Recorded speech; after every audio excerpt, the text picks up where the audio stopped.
this with the NSA. There is something real here. Do you believe that our government is in possession of UAPs? Absolutely, based on interviewing over 40 witnesses over 4 years. And where?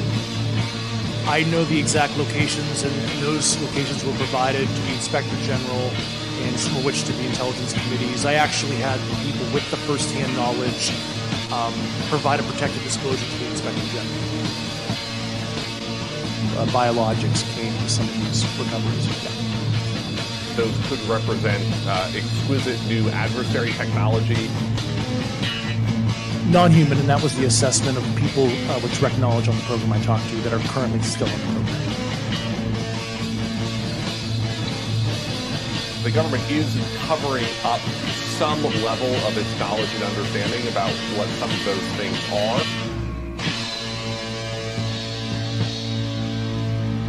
The Sol Foundation, which just announced a new initiative for UFO research and policy. It's nuts, man. I mean, we're just small-town buds who saw a UFO in the woods. I mean, now we're hanging out with the government. Wow. What floor were you guys on? Hello, everyone. Welcome to another live edition of Anomaly Now, straight out of Austin, Texas. I'm Smiles Lewis, and this is the weekly live news media roundup for the 501c3 Scientific Anomaly Institute, aka the Anomaly Archives, located, as I said, here in Austin, Texas. Thank you for joining me on this Wednesday evening. If you're listening to this or watching this live, this is the November 20th, 2024 episode, and more UFO UAP news to get through and lots of other great stuff. So let's dive right in. Of course, you can visit our website, anomalyarchives.org, or go to there or link through there to our Flipboard. As always, a ton of great stuff. Oh, Greg Agigian's got a public access, I think, show talk coming up. Greg Agigian on unraveling the history of the UFO phenomena at the Pell Center. Air dates November 18th to 24th. You can find links to that over at pellcenter.org and via the Flipboard. Also, Tanner Boyle's got a good new reading list, Getting Spooked blog, reading list number 4. Man, Tanner is one of those new people on the UFO scene, one of the young voices that I really appreciate and highly recommend. He's over at Substack. That's the Getting Spooked blog. And so much other news here, but I'm going to just dive right in. Of course, the big news, of course, was these two recent UFO hearings. We're just getting caught up on. There was the one on November 13th, and now this one that was on November 19th over at the defense.gov website, DoD Examining Unidentified Anomalous Phenomena by David Vergan. And there you can find the link to the actual PDF of the Defense Department All-Domain Anomaly Resolution Office Fiscal Year 2024 Annual Report on UAP with the cutoff date of June 1st, 2024. And this is a 18-page report.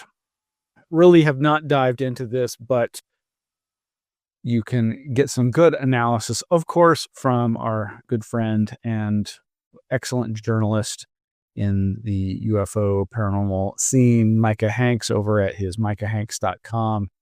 His November 14th his November 14th podcast show, as well as his article over at The Debrief.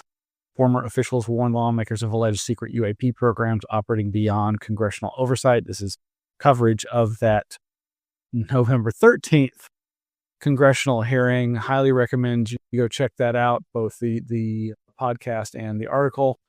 And it's been getting quite a bit of news, as has the other more recent hearing that we'll get to in just a second. But over at military.com, new Pentagon report on UFOs includes hundreds of new incidents, but no evidence of aliens. Okay, whatever. Yeah, we know that that's going to be the line that's taken here. There was, of course, a closed special access for certain press meeting with the new director, John Kosloski of AARO, and John Greenwald Jr. over at the Black Vault has published a transcript of that Consolidated Annual Report on UAP from November 14th. Have not had a chance to dive into that either, but there it is for you. Thank you, John Greenwald. Meanwhile, again, continuing the coverage of these events. Again, Micah Hanks over at micahhanks.com for his report on the AARO report, and also talking about the Immaculate Constellation controversy. I was chagrined at one point. He does do what so many of us are doing, said immaculate. Not constellation, but conception. Immaculate conception, immaculate constellation. And then, of course, he's also reporting over at the debrief again. We do have some very anomalous objects, quote unquote, says new director of Pentagon's UAP investigations, talking to lawmakers. So what was discussed? Well, you know, I already gave last week my brief analysis reportage on that, but there were two clips that are from after that congressional hearing that I wanted to play for folks. And actually, it was Micah's podcast that clued me into this. And when I went and searched for it, it's from Forbes Breaking News Now, talking to Rep. Luna. And I think you might find these clips of interest. Here we go. No, did you know that Matt Gaetz, one of the founding members of the UAP caucus here in Washington, is now going to be the AG? Mike Waltz is now the National Security Advisor, also gavelled in to come to the UAP hearings. So, and then Marco Rubio has been a big advocate for disclosure, and he's now the Secretary of State. And so I think exciting things for our country in that regard. But, look, I've always looked at it through a scientific lens and perspective. When you have many people coming forward from the State Department, from NSA, from different government agencies, from the military, stating that UAPs are real, and then you have this aspect of technological advancements. For us, it is a national security issue to ensure that we know what's happening, but also, too, I think it's silly from a mathematical perspective and also a religious perspective to think that human beings are the only creation that God did create. And so, as you know, we have a big galaxy, and there's many galaxies out there. And so to put it in perspective, do I think we're alone? No. Am I very curious? Yes. Has it been fun to kind of help tailor and conduct these committees? Absolutely. And I think we're going to continue to push forward with more committees here into the 119th Congress. That's not the clip that Micah Hanks played. I'm going to play that in just a second. But Micah has written an article kind of focusing on what she was alluding to at the very beginning, which is this idea that, wow, there's whether or not all these people get confirmed with regard to President-elect Trump's new appointees. There are a number of these folks that he has put forward who have been part of this UFO caucus, this bipartisan, but mostly in the case of that November 13th UAP hearing, the mostly conservative, right-leaning conservative Republican contingent. And that really stood out. And as I commented, Rep. Bobert, whatever the heck her name is, had only asked questions of Michael Schellenberger, even as she was asking very specific questions that would be much more apropos for retired Naval Admiral Tim Gaetz. But anyway, this is just, there's a lot going on here. And of course, this other clip is what he actually played, which he's, as I said, Mike has been very critical in a very respectful way, I think, of the issues surrounding Lou Elizondo. And here's the clip from, again, Rep. Luna. It kind of takes a jab at Mr. Elizondo. What I will state is yesterday, was I a little bit disappointed in some of the responses from the witnesses? Yes, we got some great stuff. But, I'm not interested in hearing about people's books. I'm interested in hearing about whether or not people can answer the questions, because we are trying to get this into the archives so that people have access to the information. And so I wish there was a little less pitching and more talking. Less pitching of some book, whatever. Anyway, moving on to this more recent congressional hearing. there was these open as a closed hearing orchestrated by Gillibrand via the Armed Services Committee. Yeah, I just can never get these committee names straight. But it was interesting. It was definitely not as controversial in terms of talk of recovered craft, reverse engineering, biologics, all that. But that's fine because this was the new head of AARO, Kosloski, giving his report to Congress and basically summarizing what's in, I guess, this June report. And there were some interesting things in there, not least of which was their debunking of a very famous case that's in some ways already been debunked by various skeptic groups that I'm involved with, as well as, of course, Mick West, and that is the Aguadilla, Puerto Rico case. And this is one of two slides that Kosloski showed during the hearing where they were giving examples of cases that they feel they've solved versus cases that they feel they have not. And they come to the same conclusion that most of the skeptics have, that this is two balloons, Chinese lanterns or something, connected, staying close together, and that kind of through a parallax effect and other similar visual effects is considered to be going faster and doing things that it's not actually doing. And this really does match up with the other work, like I say, of the skeptics groups that I've been involved with and Mick West. And they, again, just basically come to the conclusion that there's no there. And that this idea that it's a trans-medium object that went into the water and came back out and is, able to fly and submerge, that's not, in fact, what happens. Their explanation for that is that the temperature of the object, of the lanterns or balloons or whatever they were, was matching the temperature of the ocean behind it. And so it just made it appear that it was going into the water.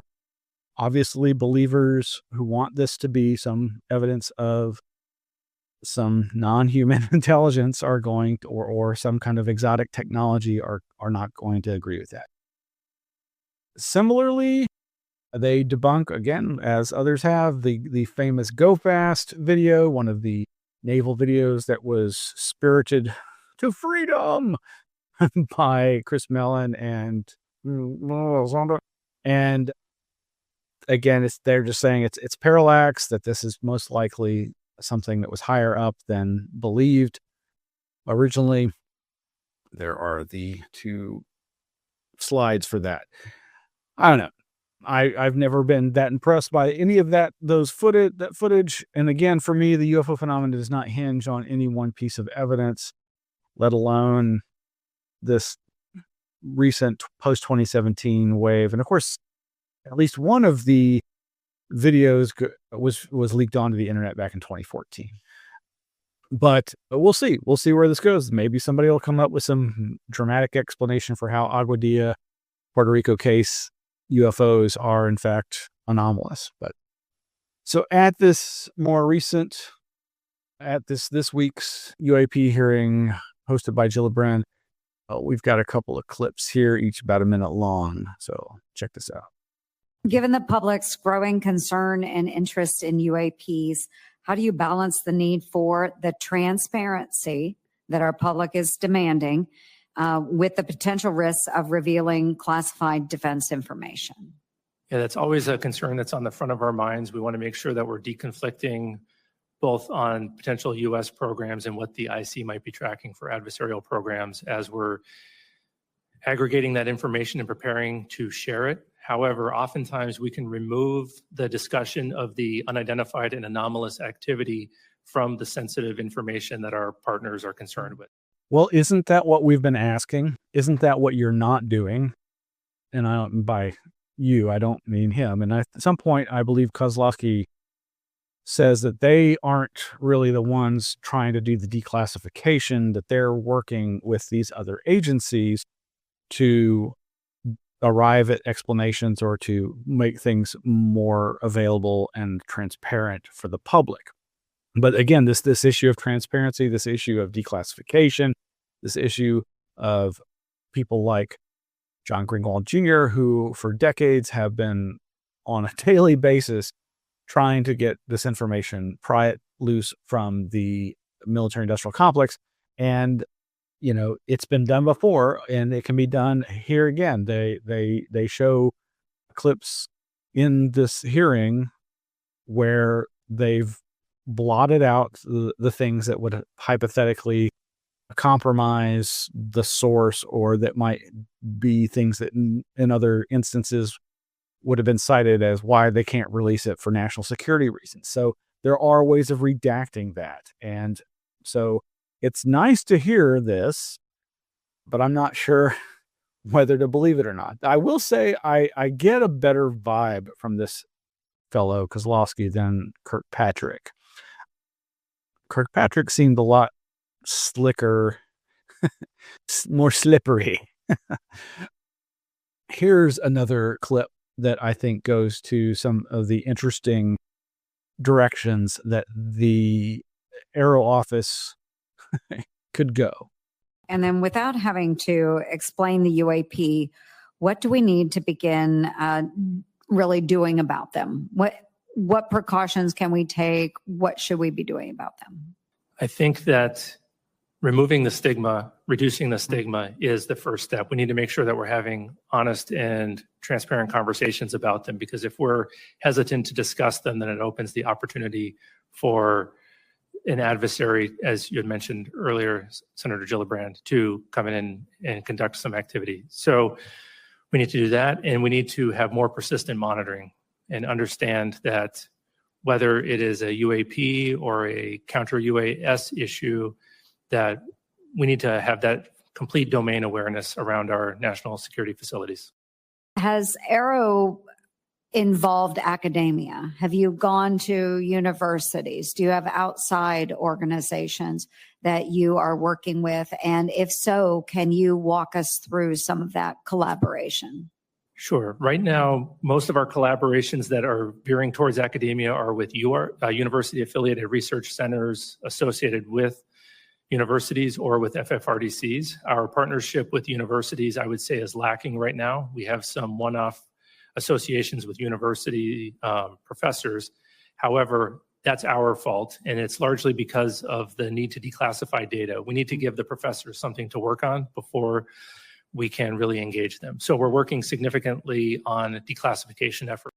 So I think that's pretty optimistic and positive. We'll see where that goes. Lastly, there's this one other clip I was going to play. My final question is there anything that you need to tell the Senate that you need from us, whether it's funding, whether it's support, whether it's legislation? Is there any requests that AARO has of us, or anything else you need to brief us on for us to be able to do our jobs to protect our service members, as well as integrate public interest and public data and information into the future analysis efforts of AARO? So first of all, I want to say thank you again. I think that the authorities that we have are remarkable, and I think that we are well-resourced as an office. The only ask that I would have is that you continue to champion us, particularly with witnesses, encourage them to come forward and report to us so that we can have a more fulsome investigation of the potential historic or ongoing legacy programs. Thank you so much. So, yeah, it was not as near as sensational a hearing as the others have been, because there weren't these counter narrative witnesses, experts, military folks who have a stake in the game because they've either heard the stories, seen the evidence, or had experiences themselves. But that wasn't the nature of this hearing. This was intended as this new office of the government that's been stood up to deal with this, as so many of its predecessors have. So basically, AARO is, as I'm sure you've all thought, the new Project Blue Book. And is it any surprise that we aren't getting amazing revelations from it, that we're getting contradictions to what we've heard endlessly for decades is the alleged real story going on. Nobody should be surprised, but we'll see. I reserve judgment, but I have long said I've never expected the truth to come out of the mouth of some government representative, unless it's pulled tooth and nail with them kicking and screaming. And even then, you should always be suspicious. But that's just me. That's my paranoid take on it. Well, moving on to some other fun stuff. A flashback here to, like I mentioned, Tanner Boyle's blog, Getting Spooked, over at tannerfboyle.substack.com. I think I came across this. He had reposted this link on his new Blue Sky account, and this is actually from December of 2022, so this is not something recent. And I don't even think I finished reading this, but I was so enjoying it. It just really, Tanner's writing style and his breadth of knowledge and our similarity of interests really causes me to want to promote and support his work, as I have been doing. In this article, Countdown to the Apocalypse, Tim McVeigh, The X-Files, Bill Cooper, and That Darn Doty, is a very fun article. I highly recommend it. And I had completely forgotten about this aspect of the first X-Files movie, the Fight the Future feature film, which features, as can be seen here, this imagery of a blown out federal building, or that imitates or is mirroring the Oklahoma City Murrah Federal Building bombing.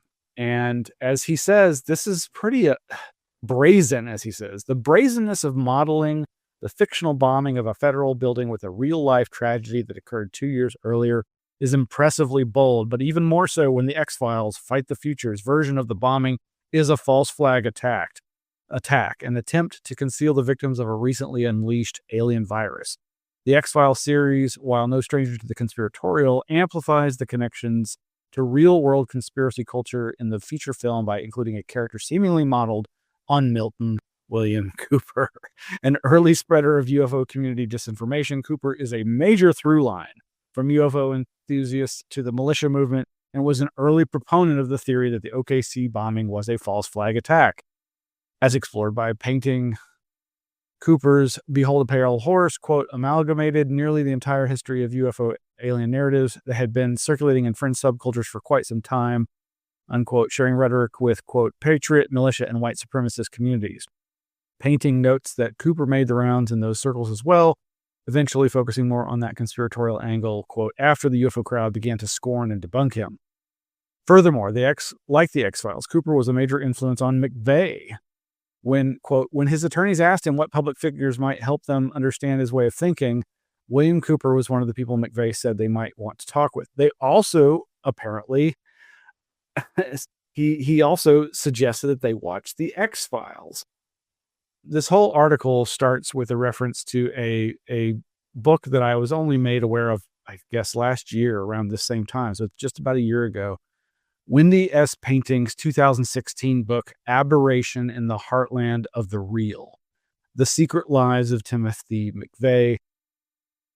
This is a monumental work, apparently, on the weirdnesses surrounding the Oklahoma City bombing. And while this article isn't about that, it cites that, and it reminds me that I need to go back and continue listening to that book. But there's just a lot of other great background information here. And it just goes to show that, again, I only became aware of Tanner Boyle's blog and writing in the last year and a half. And this, of course, was 2 years ago, this article. So still lots of great stuff to read over at his blog that might interest our listeners. Now, jumping back specifically to the UFO thing just briefly, we've got these two articles on those mystery shoot downs in Canada. Remember those post-Chinese spy balloon? Well, two headlines, one from CTV News, police in Canada collected wreckage after object shot down over Lake Huron. And then we've got this other one over at the dailymail.co.uk. Police collect wreckage of quote-unquote octagonal-shaped UFO shot down by a U.S.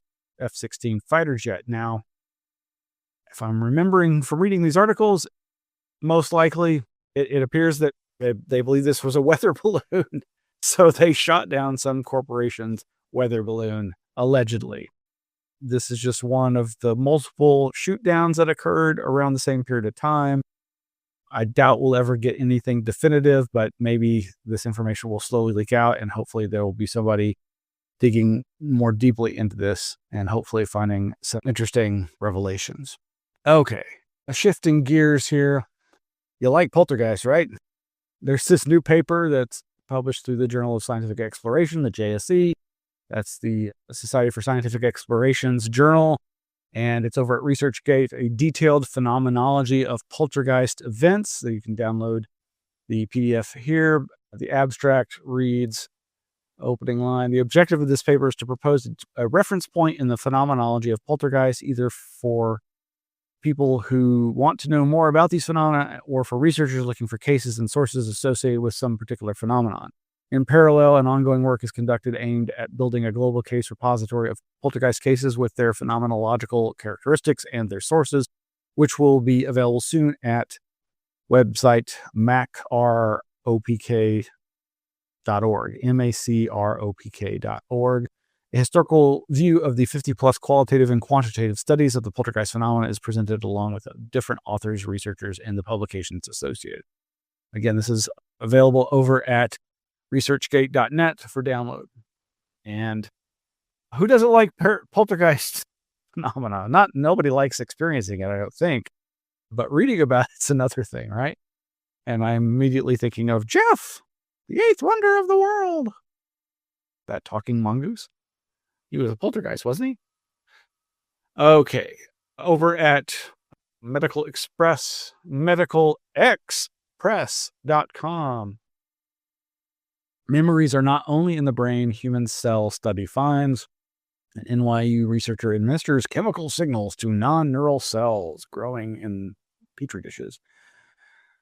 It's common knowledge that our brains, and specifically our brain cells, store memories, but a team of scientists has discovered that cells from other parts of the body also perform a memory function, opening new pathways of understanding how memory works and creating the potential to enhance learning and to treat memory-related afflictions. We've all seen the science fiction horror movies about transplanting not just an organ, but the memories, nay, evil intentions of their previous hosts. Quote, learning and memory are generally associated with brains and brain cells alone, but our study shows that other cells in the body can learn and form memories too, explains New York University's Nikolay V. Kukushkin, the lead author of the study, which appears in the journal Nature Communications. The research sought to better understand if non-brain cells help with memory by borrowing from a long-established neurological property, the masked-spaced effect, which shows that we tend to retain information better when studied in spaced intervals rather than a single intensive session, better known as cramming for a test. Yeah, I have not had a chance to really dive into this and figure out what the heck that's all about, but meat memory. Okay, over at timeoutdubai.com. Weather warfare, UAE could use AI to increase cloud seeding. Yes, we continue reporting on the weather modification efforts involved in classic cloud seeding. Well, now Dubai wants to, or is using AI software to help them in their efforts to green the desert, to bring the rains. There was, of course, the conspiracy theories surrounding the idea that their cloud seeding operations had resulted in recent flooding that happened over in the Middle East, in their specific area. And most researchers who are following closely say, no, that wasn't the case. There wasn't actually a correlation there. But there's just some more news there that you can digest if you're interested. And keeping with AI, over at 404media.co, HarperCollins confirms it has a deal to sell authors' work to AI company. Apparently, authors are getting emails saying, hey, just so you know, you can get a check in a small amount now. And we're going to use your material if you consent. I don't know if this is actually a consent request, but this says the Big Five publisher made a deal with an unnamed quote-unquote artificial intelligence technology company and is allowing authors to opt in if they want to join the agreement, basically trying to undo what has already been done of so much trawling of the internet for material to force to help the learning of these AI large language models. That over at 404media.co. And I didn't really hear much about this, but mysanantonio.com reports rare 3.8 magnitude earthquake rattles San Antonio area town. It's unusual for earthquakes to hit this part of Texas, reported by Zachary Taylor Wright, trending digital reporter. A shockwave was sent through a Texas town about 40 miles south of San Antonio Thursday afternoon, November 14th. Responses are coming into the United States Geological Survey website showing the 3.8 magnitude earthquake in south central Texas was felt miles away from its epicenter. Earthquakes near San Antonio are becoming a more common occurrence in the past few years, though they're still fairly far and few between. However, a decent-sized quake just shook Pleasanton, Texas, Thursday just before 1 p.m., a small Texas town south of the Alamo City, according to responses on the USGS website asking who felt the earth shake. Residents as far as 100 miles away in Corpus Christi could feel the shock waves of the earthquake. Plus, a few folks in San Antonio up to 50 miles away felt the impact as well. That is interesting. I'm, again, wondering, is this something related to fracking or not?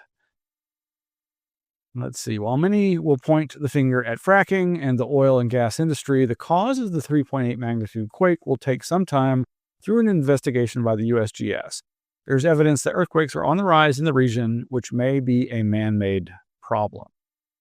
Before I go to this last couple of articles here. Gillinger, Dr. Henry Gillinger. And this is my magic murder bag.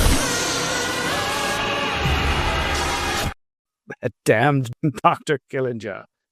That's Henry Kissinger, right? Right. Over at the Kirkus Reviews, we have news about this new book printed posthumously. Wait a minute. Is that the right one? There we go. Genesis, Artificial Intelligence, Hope, and the Human Spirit by Henry Kissinger, Eric Schmidt, and Craig J. Mundy. Unsettling thoughts on AI from some big league thinkers. Astute, if often oddball insights, the subheadline says. The book opens with a worshipful tribute to Kissinger. Oh, I threw up a little in my throat. Who died last year at age 100. He apparently thought deeply about this subject and, quote, closely mentored his two collaborators on the, quote, diplomatic alignment of humans, unquote, in their relationship to AI.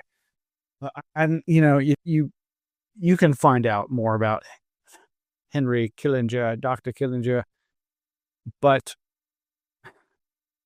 what brought my attention to this article, to this book, was this article over at the Washington Times, not the most reputable website for news, but Kissinger's final warning, prepare now for superhuman people to control Earth. And the article by Ryan Lovelace starts, humanity must begin preparations to no longer be in charge of Earth because of artificial intelligence, according to a new book from the late statesman Henry Kissinger and a pair of the country's leading technologists. The rise of AI creating quote-unquote superhuman people is a major topic of concern in Genesis, published Tuesday by Little Brown and Company. It's the quote-unquote last book from Kissinger, according to the publisher's parent company, Hachette. Kissinger was a longtime U.S. diplomat and strategist who died last year at age 100. Let's see. This conjures so many Skynet future dystopian ideas. In a section titled Coevolution, Artificial Humans, the three authors encourage people to think now about, quote, trying to navigate our role when we will no longer be the only or even the principal actors on our planet. Quote, biological engineering efforts designed for tighter human fusion with machines are already underway.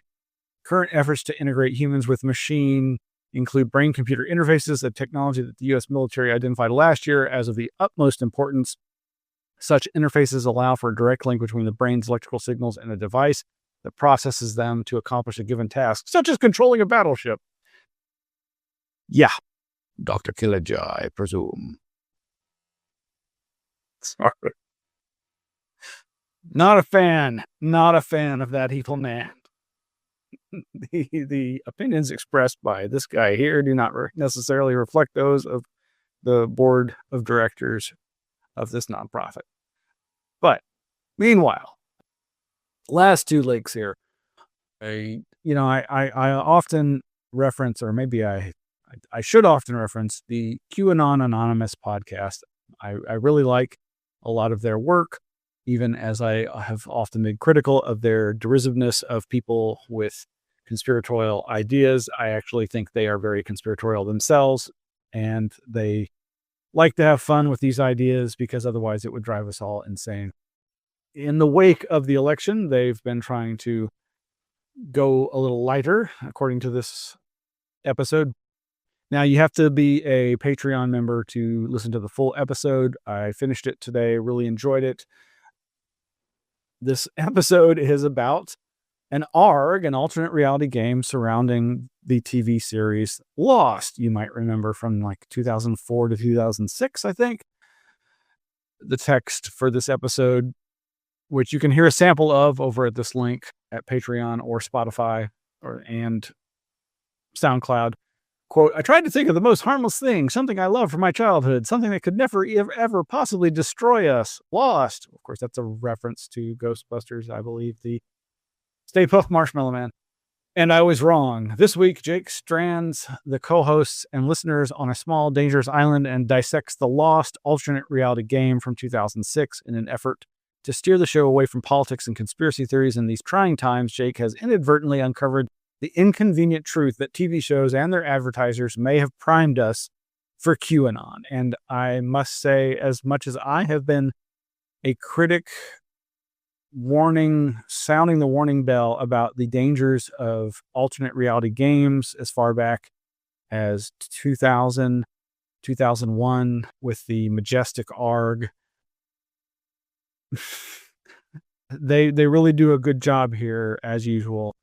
And they explicate how several key elements of the modern QAnon conspiracy culture have their predecessors in things like this Lost ARG. Highly recommend you take a listen if you dare. And lastly, why is this not showing here? Okay. So you heard about the Onion buying Alex Jones's InfoWars, right? Of course, Alex Jones is the hated conspiracy theorist here in Austin, Texas. And the news was heard around the world that the Onion, in connection with the Sandy Hook families, had bought InfoWars as part of the auction to have him pay back the $1+ billion court ruling against him and his media empire.